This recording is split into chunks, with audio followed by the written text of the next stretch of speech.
Hare Nama, Hare Nama eva kevalam, Kalo nasteva, nasteva, nasteva gatiranyata. Hare Nama, Hare Nama, Hare Nama eva kevalam, Kalo nasteva, nasteva, nasteva gatiranyata.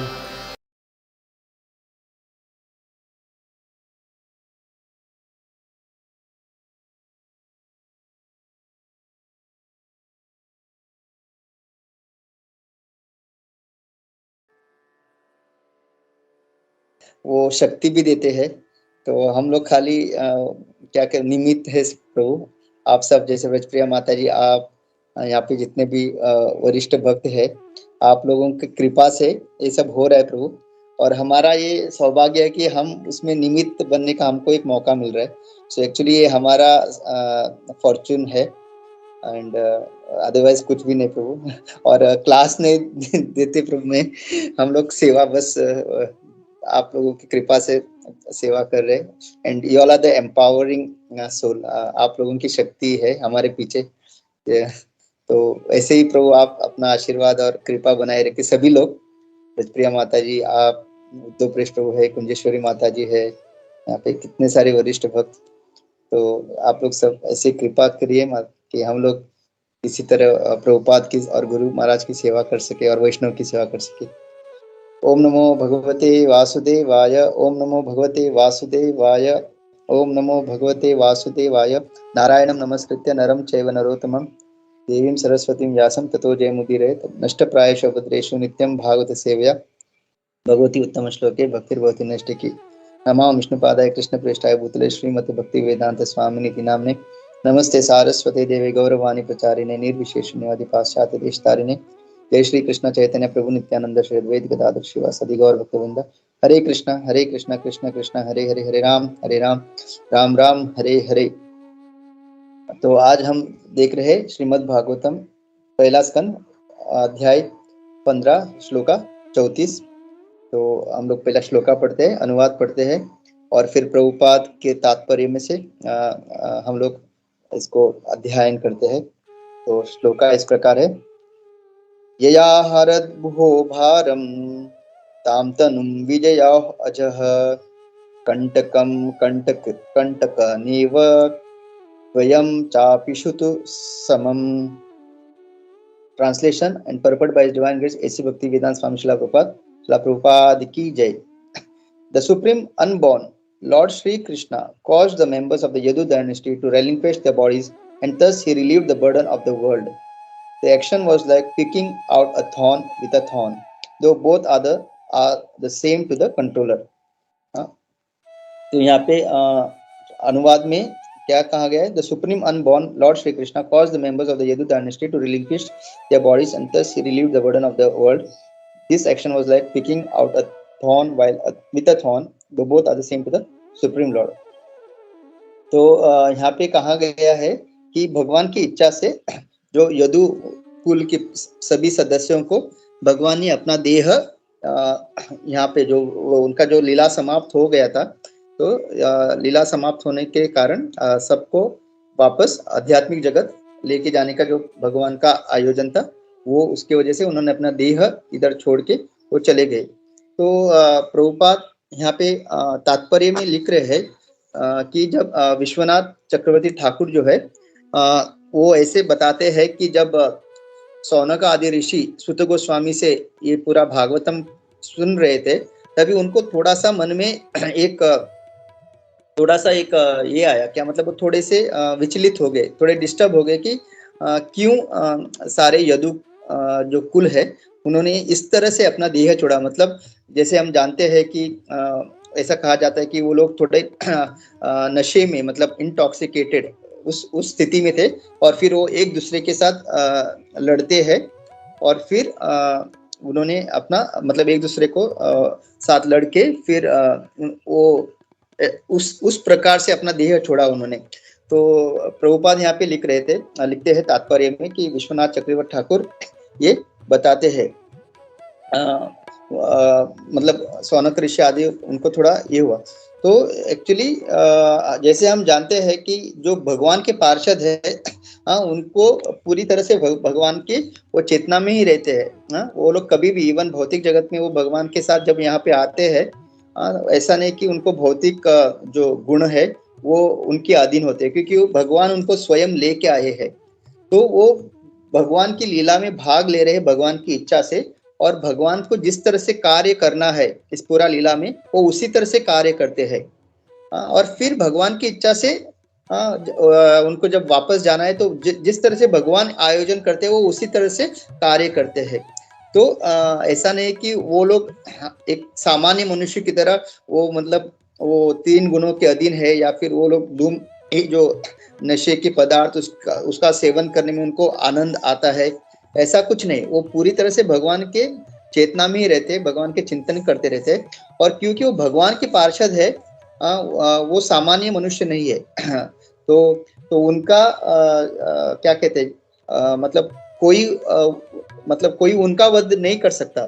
तो ये भगवान के आयोजन से वो खुद इस तरह से भगवान ने लीला रची, उनको वापस लेके जाने के लिए। तो दिखने में ऐसा लगता है कि दे वर इंटॉक्सिकेटेड, वो नशे में थे इसलिए युद्ध किया, लेकिन ये सब भगवान की इच्छा थी।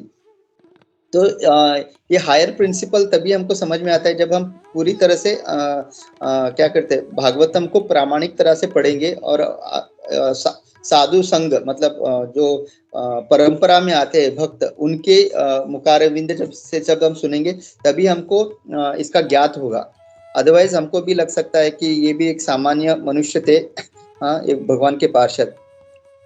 और फिर आगे तात्पर्य में भगवान लिखते हैं कि कभी कभी देवी देवताएं जो होते हैं, जैसे वो उसमें उदाहरण देते हैं जो कुबेर के पुत्र थे, मणिग्रीव और नल कुबेर। जैसे हम लोग हमेशा जब दामोदर लीला होती है तो इसका वर्णन आते रहता है। 1 महीना हम इसके ऊपर, इस लीलाओं के ऊपर चर्चा करते रहते हैं।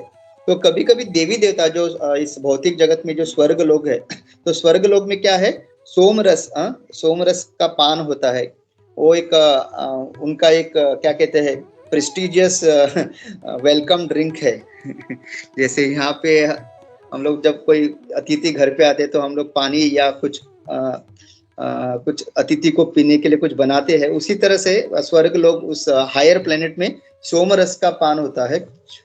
वो भी एक तरह के नशीले पदार्थ है, लेकिन उसके अलावा कभी कभी जो देवी देवता के, जैसे कुबेर तो वहाँ के खजांची है, तो उनके पुत्र क्या थे, वो मतलब इतना ऐश्वर्य था वहां पे, तो कभी कभी गलत रास्ते पे चले जाते। तो वो लोग इस तरह के मतलब सोमरस से भी मतलब नीचे जो वाइन कहते हैं हम, मतलब एक तरह से शराब की तरह, वो उसका पान करके पूरी तरह से मतलब अप्सराओं के साथ मतलब क्या करते हैं, अप्सराओं के साथ नशे में थे वो, और भोग कर रहे थे। और तभी वहां से नारद मुनि आते, जैसे हमको पता है, और उन्होंने नारद मुनि को देख के भी, मतलब क्योंकि वो नशे में थे, नारद मुनि को उन्होंने सम्मान नहीं किया, उनका आदर नहीं किया। हालांकि जो अप्सराएं थी उनके साथ जो थे, तो उनको समझ में आया कि नारद जी कितने बड़े भक्त है, तो उन्होंने जल्दी जल्दी अच्छी तरह से अपने वस्त्र पहने, उनको प्रणाम किया, वहां से चले गए। लेकिन ये दो जो थे उन्होंने बिल्कुल मतलब, तो ये देखिए नशे का प्रभाव क्या होता है। इसलिए कहते हैं कि हमेशा कभी भी इंसान को या मनुष्य को नशा नहीं करना चाहिए। वो इतना मतलब बुरा चीज है कि कभी कभी हम अपनी माँ, अपनी जो बहन, इन लोगों का भी फर्क भूल जाते हैं। शास्त्र कहते हैं नशा इतनी बुरी चीज है कि वी ऑल्सो फॉरगेट, मतलब नशे में जो आदमी होता है कभी कभी अपना सामने उनकी माँ को भी वो मतलब जो है या बहन या ये सारे जो संबंध है उसको भी वो कवर कर देता है। मतलब उस नशे में वो कुछ भी कर सकता है, अपने मतलब माँ के साथ हो या बहन के साथ हो, किसी के साथ, it is very very dangerous. इसलिए शास्त्र हमको मतलब हर एक, क्यों इसको 4 रेगुलेटिव प्रिंसिपल को फॉलो करने में कहा गया, और एक क्यों निषेध के इसमें आता है, intoxication. Intoxication is one of the 4 जो चीजें हैं हमको नहीं करनी चाहिए, हमको बताया जाता है जो। तो इसके वजह से तो उन्होंने नारद मुनि का आदर नहीं किया, जिससे नारद मुनि ने उनके ऊपर कृपा की, किस तरह से उनको शाप देके, क्योंकि आप लोग पूरे नग्न अवस्था में हो, मतलब आपको मतलब फर्क भी नहीं पड़ रहा है, मतलब एक साधु आपके सामने से गुजरा है, तो इससे अच्छा है आपका जो पूरा चेतना है एक वृक्ष के समान, वृक्ष के समान है, तो इससे अच्छा है आप इतने अच्छे कुल में पैदा होके, कुबेर के पुत्र होके भी अगर आप इस तरह से व्यवहार कर रहे हो, तो आप एक काम करो, आप वृक्ष बन जाओ। और जब उनको ये श्राप मिलता है तभी उनको पता चलता है कि उन्होंने कितना बड़ा क्या कहते हैं अपराध किया है, और फिर वो क्षमा मांगते हैं, और फिर नारद मुनि के करुणा से वो वृक्ष कहाँ बनते हैं, नंद महाराज के आंगन में। तो एक्चुअली अगर हम देखा जाए तात्पर्य में प्रभुपाद ये आगे लिखते हैं कि जो भगवान और भगवान के भक्त है ना, वो केवल कृपा ही करते हैं, भले ही नारद मुनि ने उनको श्राप दिया, ये श्राप एक्चुअली एक वरदान ही बना, क्योंकि क्या हुआ, वो वृंदावन में, वृंदावन जाना इतना आसान नहीं है। हम लोग देखते हैं लाइक वो कहा जाता है ना, you can not purchase a ticket to Vrindavan, आप वृंदावन मतलब टिकट खरीद के आप नहीं जा सकते जब तक भगवान का आपके ऊपर कृपा नहीं होता। तो उसी तरह से देखिए वो शाप के कृपा से वो कृपा हुई कि वो नंद महाराज के आंगन में, वो वृंदावन में वृक्ष बने। तो फिर हमको जानते हैं कि फिर भगवान ने वो पूरी दामोदर लीला में किस तरह से उनको वापस उनका जो दिव्य शरीर उनको मिला। तो भगवान और भगवान के भक्त, तो यही है कि पॉइंट की कभी जो कुछ भी करते हैं it is for our own good, मतलब मर्सी ही मिलती है उनसे। और प्रभुपाद यही तात्पर्य में लिखते हैं। तो जैसे अनुवाद में देखा हमने कि क्या कहते हैं, क्या लिखा गया कि एक कांटे से दूसरे कांटे को निकाला। तो प्रभुपाद यहाँ पे लिखते हैं कि भगवान के लिए असुर हो या देवता हो, क्योंकि सारे उनके ही अंश है, तो भगवान दोनों से उतना ही प्रेम करते हैं। तो हमको भी ये सोचना चाहिए कि इस भौतिक जगत में कि हम कभी कभी डिफ्रेंशिएट करते, नो डाउट वो एक्सटर्नली हमको करना है, लेकिन एंड ऑफ द डे हम लोगों को भी ये सोचना है कि जो व्यक्ति बुरा व्यक्ति भी है वो एक प्रकार से वो भी भगवान का अंश है, और भगवान उससे भी प्रेम करते हैं। तो हम लोगों के लिए इसलिए हर किसी जीव के प्रति करुणा रहना चाहिए, एटलीस्ट एक्सटर्नली भी अगर हमको व्यक्ति पता है कि ये बुरा व्यक्ति है, at least internally we can pray कि भगवान आप इसको भी बुद्धि दीजिए, जिस तरह से आपने मुझे बुद्धि दे के आपके भक्ति में नियोजन किया, तो उसी तरह से ये व्यक्ति भी आप ही का अंश है, और हमको पता है आप भी इससे प्रेम करते हो, लेकिन क्योंकि उसके कुछ बुरे कर्मों की वजह से अभी वो इस तरह का व्यक्ति है, मतलब कोई नास्तिक होते हैं, कोई असुरिक प्रवृत्ति के होते हैं, लेकिन we can pray to the lord कि आप अपनी करुणा करके इनको भी भक्ति में लाइए। जैसे प्रभुपाद ने जैसे किया, मतलब उन्होंने अपनी करुणा के द्वारा हर पाश्चात्य देश में कितने सारे भक्त बनाए। तो यहाँ पे इसी क्या कहते हैं तात्पर्य में भगवान वही प्रभुपाद यही लिखते हैं कि भगवान के लिए दोनों समान है। तो भगवान किसी से द्वेष नहीं करते या किसी को किसी का मतलब ये नहीं करते, किसी के प्रति क्रोध या द्वेष का भावना ऐसा भगवान को नहीं है। लेकिन क्या होता है कि भगवान को क्योंकि अपने भक्त प्रिय है, तो अपने भक्तों का वो ज्यादा ख्याल रखते हैं, और जो कोई भक्त को तकलीफ पहुंचाता है या भक्त को मतलब मारने की कोशिश या इस तरह से तकलीफ पहुंचाने की कोशिश करते हैं, तो उस संदर्भ में भगवान ऐसे लोगों को क्या करते हैं, शिक्षा देते हैं। लेकिन वो शिक्षा जो भगवान उनको देते हैं वो भी एक प्रकार का करुणा ही होता है, क्योंकि अगर भगवान किसी को शिक्षा दे रहे डायरेक्टली, तो इसका मतलब भगवान उनके ऊपर करुणा कर रहे। तो क्या होगा, तो उन्होंने जितना भी पापमय कृत्य किया है वो भगवान की शिक्षा के द्वारा उनका वो नलीफाई होता है, और फिर नेक्स्ट लाइफ जो है उनको डेफिनेटली एक मौका मिलता है, मतलब एक क्लीन स्लेट बना के भगवान उनको, और एक जो उनका नेक्स्ट लाइफ होता है वहां से वो भक्ति प्रारंभ कर सकते हैं। तो कभी भी ऐसा मत सोचिए कि हमारे जीवन में जो कुछ भी दुख आते हैं या तकलीफ आते हैं तो कि ये भगवान कि बहुत लोग भक्ति छोड़ देते हैं या भगवान पे विश्वास इसलिए नहीं करते क्योंकि उनके जीवन में दुख के ऊपर दुख आते जा रहे हैं और उसका निवारण नहीं हो रहा है। तो ये हमको समझना चाहिए, सारे जो दुख आ रहे हैं वो भगवान के द्वारा नहीं हो रहा है, वो हमारे द्वारा हो रहा है, क्योंकि हमने कर्म ही ऐसे किए हैं।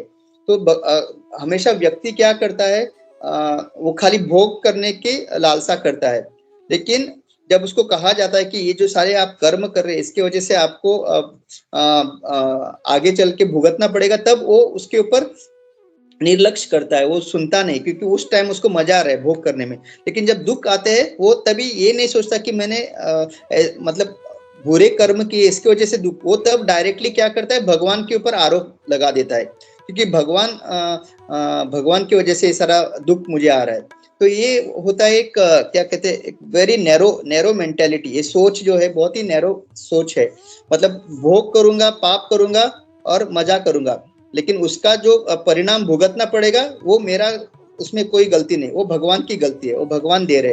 तो इस तरह का मेंटेलिटी जो है, एक्चुअली इसको ही कहते हैं डेमोनिक मेंटेलिटी। हाँ, और उसी की वजह से हम आध्यात्मिक जगत छोड़ के यहाँ पे आए। लेकिन भगवान बहुत करुणामय है। भगवान क्योंकि सारे भगवान के बच्चे हैं और वो माता पिता होने के कारण हम लोगों को सुधारने के लिए, हाँ, क्योंकि जब डिजीज जब बहुत ही ज्यादा होता है तो आप उसको थोड़ा उस लेवल का ट्रीटमेंट देना होता है। तो अगर कोई बहुत ही ज्यादा असुरिक है, हाँ, आदमी जिसकी चेतना, तो भगवान जानते हैं कि इसको ठीक करने के लिए इसको उस लेवल का दुख देना पड़ेगा जिसको भुगतने के बाद एटलीस्ट उसको होश आए। और अगर होश ना आए तो भी एटलीस्ट वो दुख भुगत के एटलीस्ट उसका वो जो पाप में कृत्य है वो तो नलीफाई होगा, एंड फिर नेक्स्ट लाइफ में एटलीस्ट उसको चांस मिले। तो जितना हमको ज्यादा दुख आता है उतना हमको पता चलना चाहिए कि वो मतलब अपने कर्म भी उस लेवल के हमने मतलब पाप में कृत किए हैं। हाँ, क्योंकि भगवान के लिए ना सब बराबर है। जो प्रभुपाद यहाँ पे वापस मतलब तात्पर्य में बार बार लिख रहे हैं कि for Lord everybody is equal. वो असुरिक, क्योंकि वो भी उन्हीं उन्हीं के अंश है, हाँ, उन्हीं के बच्चे हैं। तो भगवान जब भी हमको मतलब कभी ऐसा मत सोचे कि लॉर्ड इज पार्शल। हाँ, हालांकि वो डिवोटी के प्रति उनका जो प्रेम है वो अलग है। हाँ, क्योंकि डिवोटी का क्या है कि डिवोटी इतने आत्म समर्पण कर चुके हैं भगवान के प्रति, उनका पूरा जीवन मतलब उनका पूरा जो लाइफ जीवन बोले या उनका पूरा दिनचर्या इस तरह से होता है कि वो भगवान के अलावा और कुछ सोचते नहीं, भगवान के सेवा के अलावा कुछ सोचते नहीं, भगवान को प्रसन्न करने के अलावा कुछ सोचते नहीं। तो जब इतनी तरह से वो शरणागति या आत्मसमर्पण भगवान के प्रति करते हैं तो भगवान को भी ऐसा लगता है कि मैं इनका इतना ऋणी हूँ। तो फिर उस लेवल का जब संबंध बन जाता है भगवान और भक्त का, तो एक तरह से भगवान पार्शल बनने में मजबूर हो जाते हैं। और फिर उस भक्तों के लिए वो भगवान कुछ भी कर सकते हैं। हाँ, जैसे हमारे डे टू डे लाइफ में देखिए, अगर एक माता पिता के दो बच्चे हैं और एक बच्चा इतना मतलब माँ बाप का सेवा कर रहा है, वो जो कहते हैं सुनते हैं, हर चीज मतलब उनको जो पसंद है वही करते हैं, तो फिर माँ बाप मतलब नेचुरली उस बच्चे के प्रति एकदम उनको जो प्रेम है ना प्रगाढ़ हो जाता है। और एक दूसरा बच्चा है वो टोटली विपरीत, हाँ, माँ जो कहती है या पिता जो कहते हैं टोटली अगेंस्ट। लेकिन प्रेम तो उस बच्चे के प्रति भी है, लेकिन वो इतना क्या बोलते हैं क्या कहते हैं, इतना उनके अगेंस्ट, मतलब जो कुछ कहते हैं अगेंस्ट, और हर चीज मतलब जो नहीं करनी है वो करता है। तो क्या होता है, माता पिता out of concern, out of love, वो प्रेम के मतलब ये मेरा बच्चा ऐसा क्यों है, ये इतना बिगड़ा हुआ क्यों है, इतना बुरे रास्ते पे क्यों चल रहा है, तो वो out of concern, out of love वो क्या करते हैं, उसको फिर डांटते हैं, कभी कभी मारना है तो मारते हैं, और बहुत सारा रिस्ट्रिक्शन उसके ऊपर डालते हैं। क्यों? आउट ऑफ लव, क्योंकि उनको प्रेम है उस बच्चे के प्रति, और वो देख रहे हैं कि वो पूरी तरह से बुरे रास्ते पे चल रहा है, बुरे संगत में है, बिगड़ते जा रहा है। तो उसको सीधा करने के लिए माँ बाप क्या करते हैं, ये सारे रिस्ट्रिक्शन। तो वो बच्चा सोच सकता है कि अरे मेरे भाई के प्रति तो ये लोग इतना प्रेम करते हैं, उसको हर बार उससे इतने प्रेम से बात करते हैं, वो जो कहता है तो वही। लेकिन वो ये नहीं सोचता कि जो मेरा भाई है वो अपने माता पिता का हर बात सुन रहा है, वो जो कहते हैं वो वही करता है, ये नहीं सोचता। क्योंकि उसको खाली क्या है, उसको लगता है जो मैं कर रहा हूँ सही है, और मेरे माता पिता मुझको खाली पार्शली ट्रीट करे, मतलब उसको एक तरह से और मेरे को एक तरह से। लेकिन हम जानते हैं कि माता पिता दोनों बच्चों से प्रेम कर रहे हैं और आउट ऑफ लव, क्योंकि एक बच्चा एकदम सही रास्ते पे है तो उसको डांटने की तो जरूरत नहीं, उसको वो जो कह रहा है वो सुन रहा है। लेकिन ये जो है टोटली विपरीत कर रहा है, इसलिए इसको डांटने का वो डांट रहे ताकि उसको वापस सही रास्ते पे लाए। तो यही है भगवान का इस भौतिक जगत में जो पूरा ये हम लोग देख रहे हैं। और भगवान इस भौतिक जगत में दुख क्यों देते हैं हमको, ताकि हम लोग उस दुख को सहते सहते हमें बुद्धि आ जाए कि ये दुखालय है और यहाँ से हमको निकलना है। हाँ, ये हमारा घर नहीं, ये हमको पता चले इसके वजह से। नहीं तो भगवान ने सोचिए अगर इस हमको भौतिक जगत बना के दिया और यहाँ पे कोई दुख ही नहीं था, हाँ, और हम ऐसे ही जी रहे थे, तो हम लोग वापस जाने की मतलब इतना दुख होने के कारण भी हम लोग वापस जाने का सोच नहीं रहे। अगर दुख होता ही नहीं तो हम लोग तो भगवान को भूल ही जाते, हम सोचते भी नहीं कि हमारा असली घर कहाँ है, हमारे असली माता पिता कौन है, हम सोचते भी नहीं। तो ये भगवान का कृपा है, कि उन्होंने हमको ये सारा मतलब ये भौतिक जगत इस तरह से बनाया है कि एटलीस्ट कभी तो हमारा होश ठिकाने आए कि इतना मैं दुख भोग रहा हूँ, तो ऐसा कोई जगह है क्या जहाँ पे दुख नहीं है, हाँ, जहाँ पे जो कुछ मैं करता हूँ वो शाश्वत है। क्योंकि यहाँ पे आप इस जीवन में अगर करोड़पति भी बने, हाँ, जैसे आप ये देह छोड़ोगे आप वापस सीधे जीरो, आपका पूरा जीरो हो जाएगा। हाँ, तो क्या फायदा इतना गधे की तरह मेहनत करके हम लोग करोड़पति बने। तो ऐसा कोई है क्या जहाँ एक जगह जहाँ पे हर चीज शाश्वत है और जहाँ पे केवल आनंद है, और वो चीज है आध्यात्म, वो जगह है आध्यात्मिक जगत। तो जब हम एक दुख भोगते भोगते जब हमारे होश ठिकाने आएंगे, हाँ, और वो कब आएंगे, जब हम भक्तों के संग में आएंगे, क्योंकि वही हमको बता सकते हैं। क्योंकि जब तक हमको एक शुद्ध भक्त नहीं मिलता हमको पता नहीं चलता, हम खाली यहाँ वहाँ इस देवी देवता उस देवी देवता, इस पंडित उस पंडित के पास जाके बस दुखों का टेम्पररी निवारण करते रहते हैं। लेकिन जब एक शुद्ध भक्त मिलता है तभी वो हमको समझाता है कि ये सारा जो आप कर रहे हो वो इसका कोई फायदा नहीं है। लेकिन अगर आप भगवान श्री कृष्ण जो पूर्ण पुरुषोत्तम भगवान है, उनकी अगर भक्ति करोगे और उनके धाम जाओगे तभी आपका परमानेंट सोल्यूशन होगा। और ये जब हम बार बार उनके संग में कथाएं सुनेंगे, भगवत गीता भागवतम ये सारा पठन आध्यात्मिक कार्य करते शुरू करेंगे, तो फिर धीरे धीरे हमारा शुद्धिकरण होगा और हमको भी पता चलेगा कि हाँ, कि ऐसा जगत में जाना ही हमारा जीवन का उद्देश्य है, मतलब ये शरीर छोड़ के। तो यहाँ पे प्रभुपाद और एक चीज लिखते हैं, ये जो कांटे से काटा जो तो वो यही बताते हैं कि भगवान ने अपने पार्षदों के द्वारा यहाँ पे आके युद्ध रचा के वो कुरुक्षेत्र का, तो जितने भी असुरिक प्रवृत्ति के जो लोग थे, जो दुर्योधन एंड पार्टी थे, तो उन लोगों को इस युद्ध में उनका वध करके एक तरह से मतलब वो जो धरती माँ के ऊपर जो पूरा बोझ बन गए थे, मतलब धरती माँ कहते हैं मैं कोई भी बोझ सह सकती हूँ, लेकिन कुछ बोझ है वो सह नहीं सकते। एक है जो हमेशा झूठ बोलता है, फिर असुर लोग, ये सब जो मतलब लोग है, इनका जो बोझ है वो धरती माँ सह नहीं सकती। तो भगवान ने पूरा कुरुक्षेत्र का युद्ध रचा के जो भी इतने भी असुर प्रवृत्ति के जो लोग थे उनको यहाँ से उनका वध करके जो धरती माँ का जो बोझ था, धरती माँ के ऊपर जो बोझ था उसका निवारण किया। जैसे हम लोग कभी कभी कहते हैं ना, जहर से जहर को काटना, तो उसी तरह से प्रभुपाद लिखते हैं कि लाइक दो कांटे हैं, लाइक मतलब अगर एक कांटा आपके अगर पैर में चुभ गया, वो एकदम अंदर चला गया, अभी उसको निकालना है, तो उसको निकालने के लिए हम और एक कांटा लेके धीरे धीरे उस कांटे को निकाल सकते हैं। तो प्रभुपाद हमको समझाते हैं कि जो कांटा हमारे पैर में चिप गया, इट इज लाइक वो एक असुरी प्रवृत्ति के लोग मतलब, और उस कांटे को निकालने के लिए जो मदद कर रहा है वो दूसरा कांटा, तो उसको मतलब प्रभुपाद कंपेयर करते हैं जो लाइक जिनका दिव्य गुण है। तो उसी तरह से जो कुछ भगवान की सेवा में जो लोग हैं, भगवान की जो सेवा करते हैं, उन लोगों को मतलब दे आर ऑफ दिव्य गुणों के लोग, देवताओं की तरह उनका गुण होता है। और जो भगवान की सेवा नहीं करते, जो लोगों को तकलीफ देते, धरती माँ के ऊपर बोझ है, उन लोगों को असुरी प्रवृत्ति के लोग ऐसे शिला प्रभुपाद कंपेयर करते हैं। तो हर चीज भगवान की सेवा में नियुक्त कर सकते हैं। जो चीज भगवान की सेवा में उपयोग किया जाता है भगवान की सेवा में, दैट इज लाइक मतलब वो दिव्य है।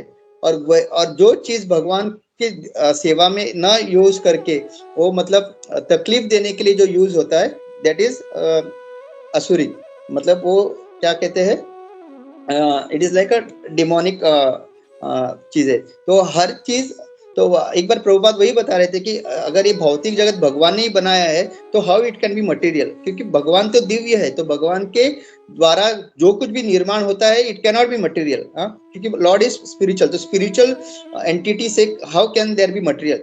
तो फिर प्रभुपाद समझाते हैं क्योंकि हम यहाँ का सारा जो चीज है वो अपने इंद्र तृप्ति के लिए यूज कर रहे हैं, because of that it is called material. Otherwise Krishna ने अगर इस जगत को बनाया है it can not be material, because Krishna is all spiritual. तो एक स्पिरिचुअल भगवान के स्पिरिचुअल दिव्य शरीर से कैसे कुछ मटेरियल उत्पन्न हो सकता है?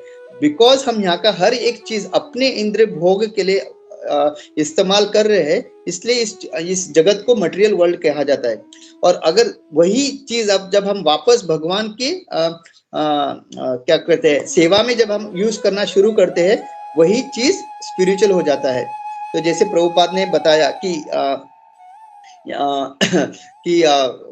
हर चीज जो हम अभी भगवान के सेवा में जो यूज कर रहे हैं दैट इज ऑल स्पिरिचुअल। जैसे कि हम लोग आरती के लिए आरती प्लेट है, घंटा है, फिर क्या कहते हैं शंख है, एवरीथिंग ये जब भगवान की सेवा में यूज हो जाता है इट बिकम स्पिरिचुअल। उसी तरह से प्रभुपाद का पूरा ये जो मोमेंट है it is to spiritualize our existence. भले ही हम लोग अभी भौतिक चेतना में, जैसे ही अपना चेतना स्पिरिचुअल हो जाता है और हर चीज हम भगवान के कनेक्शन में देखते हैं, देन दैट सेम थिंग जो हम लोग पहले मटेरियल था वही चीज वापस स्पिरिचुअल हो जाता है। तो इसलिए हम लोग जब डिवोटी के घर में जाते हैं तो हमको एक अलग वातावरण, हम लोग क्या बोलते हैं, घर को हम मंदिर कहते हैं, राइट, हम लोग कृष्णा का घर कहते हैं। वही अगर आप भौतिक किसी आदमी के घर में जाओ, भले ही वो बहुत ही बड़ा पैलेस है या बंगला है, वहां पे आपको एक फीलिंग अलग आता है। वहां पे ऐसा लगता है कि यहाँ पे सारा एक इंद्र तृप्ति का एक महल जैसा बनाया हुआ है। वही अगर आप एक डिवोटी के घर में जाओ, भले वो बहुत ही सिंपल सा घर है, वहां पे हर एक चीज हमको अच्छा लगता है। क्यों? क्योंकि वहां पे कृष्णा का फीलिंग आता है हमको, मतलब ये हर चीज कृष्ण की सेवा में लिया जा रहा है। तो इसलिए दिस इज हाउ हमको पता चलता है कि how we can spiritualize the entire existence. मतलब हर चीज जब भगवान के सेवा में नियुक्त किया जाता है, उसको उपयोग किया जाता है, that entire place becomes spiritual. तो इसलिए हर एक भक्त का जो घर है it is not a house, it is a temple, it is like अ वैकुंठा। क्यों? क्योंकि वहां का हर चीज भक्त ऐसा नहीं सोचता ये मैंने लाया, ये सोफा मेरा है, ये बेड मेरा है, ये यहाँ पे वो हर चीज क्या कहते हैं कृष्णा ने मुझे दिया है उसकी सेवा में, ताकि मैं भक्तों को यहाँ पे बुलाऊं, बिठाऊं, उनका सेवा कर सकूं, उनको प्रसाद उनको ये कर सकूं, वितरण कर सकूं। तो हर चीज वो भक्तों की सेवा के लिए और कृष्ण की सेवा के लिए नियुक्त कर रहा है। तो this is the way how to spiritualize our existence. हर चीज, मतलब उसका गाड़ी भी जो है वो भी एक स्पिरिचुअल वाहन ही है। We can call it as क्या पुष्पक विमान कह सकते हैं, क्योंकि उसमें से वो हर चीज, उसमें किसके कीर्तन बजता है, वहां से वो लोग यात्रा में जाते हैं भक्तों को बिठा के, हर चीज भगवान के सेवा में युक्त होता है। तो इसी तरह से इस पूरे तात्पर्य में भगवान श्रील प्रभुपाद यही समझा रहे हैं कि भगवान के लिए हर एक व्यक्ति जो है समान है, क्योंकि वो उनके ही अंश है। और हमको हर चीज जो है भगवान के सेवा में यूज करना है। और ये जो मतलब आगे जो ये नशा वगैरह है इससे हमको हमेशा दूर रहना है, क्योंकि हर एक चीज जो भगवान से हमको दूर लेके जाती है वो नशा है। काफी लोग पूछते हैं आप चाय कॉफी भी क्यों नहीं पीते, उसमें क्या है? तो जैसे हम लोग कहते हैं कि जो भी चीज हमको, मतलब कुछ लोग होते हैं अगर उनको उस टाइम पे अगर चाय कॉफी नहीं पी तो सरदर्द होता है। इसका मतलब क्या है, उनका जो शरीर है उस चाय और कॉफी के अधीन हो गया है। जब वो पी लेते हैं तब उनको थोड़ा रिलीफ आता है। तो हमको ऐसा कोई भी चीज नहीं चाहिए जिसके हम बॉन्डेज, जो हमको बॉन्डेज क्रिएट करे। तो इसकी वजह से वो एक यहाँ पे हमको सीख मिलती है, हमको किसी भी प्रकार का नशा नहीं करना चाहिए जिससे हमारे कृष्ण भक्ति में बाधा आ सके, क्योंकि इतना हमको अमूल्य रत्न मिला है कृष्ण भावनामृत, तो हमको इसको गंवाना नहीं चाहिए। तो मैं यहाँ पे रुकता हूँ। हरे कृष्णा, धन्यवाद नाम। और I know it was a bit उतना सही नहीं था क्लास, सेवा नहीं हो पाई, लेकिन भी आप भक्त लोग बहुत कृपालु है, आप लोग प्लीज क्षमा कीजिए और आप भी अपने पॉइंट्स प्लीज ऐड कीजिए। Hare Krishna, all glory to Srila Prabhupada, दंडवत प्रणाम। हरे कृष्णा प्रभु। आवाज आ रहा है प्रभु? हाँ प्रभु, हरे कृष्णा प्रभु, दंडवत प्रणाम या सर। या यस प्रभु। हरे कृष्णा, दंडवत प्रणाम। थैंक यू प्रभु। बहुत ही अच्छा क्लास था और इतना शॉर्ट टाइम में बहुत अच्छा प्रिपरेशन किया एंड बहुत अच्छा, मतलब इसका फिलोसफिकल एस्पेक्ट्स जो था वो पूरा सब आपने सामने रखा। So it was very nice. और इसमें वो जो नशा के लिए जो कहा गया, main thing for intoxication, intoxication नहीं करना चाहिए, तो वो भी इसमें बताया है। That also you explain very nicely. और इसमें एक चीज जो मुझे, मतलब जो मैंने पढ़ा, जो मुझे हाईलाइट हुआ कि प्रभुपाद जी कहते हैं कि जो देवी देवता हैं वो ही यदुवंशियों के रूप में आए थे और वो हमेशा सोमरस पीते रहते हैं वो लोग। तो ऐसा नहीं है कि वो जैसे हम लोग यहाँ पे मटेरियल वर्ल्ड में देखते हैं, कोई पी के लड़खड़ा रहा है, कोई गटर में गिर गया, कोई कोई कुछ भी बकबक कर रहा है, वैसा नहीं है। तो डेमीगॉड्स जो है they are always in control, मतलब वो पीने के बाद भी उनको ऐसा कुछ नहीं लगता कि ये मतलब we can not compare that to our जो मटेरियल वर्ल्ड का जो वाइन है उससे। तो that is one thing. And ये भी नहीं सोचना चाहिए कि मतलब वो नशे में मतलब एकदम होके एक दूसरे को पागल होके मार रहे थे। तो इट भी भगवान का लीला था, जैसे भगवान जो थे वो उनको वापस गोलोक भेजना चाहते थे, तो वो एक खाली एक माध्यम बन गया वो। सो ये एक पॉइंट मुझे यहाँ पे ऐड करना था। और ये भी बहुत अच्छा पॉइंट ऐड किया कि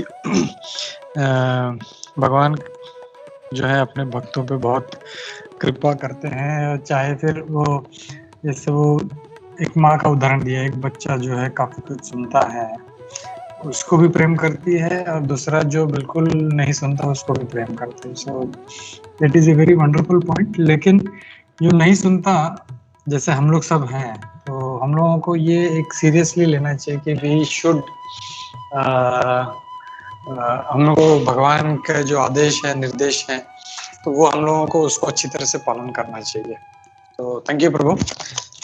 हरे Krishna. Thank you Prabhu, thank you for the सेवा, दंडवत, थैंक यू प्रभु। हरे कृष्णा। हरे कृष्णा प्रभु। प्रभु बहुत ही अच्छे पॉइंट्स थे। कई बार ऐसा होता है कि हमें काफी बातें पता होती है, लेकिन हमें वो जैसे बोलते हैं ना, सुनते हैं या धक्का मारते हैं तो हमें वो याद रहता है। तो जैसे आपने ये बच्चे का एग्जाम्पल दिया, जैसे मतलब एक दो पॉइंट्स ऐसे इमोशनल थे और सेम टाइम ऐसा कि जैसे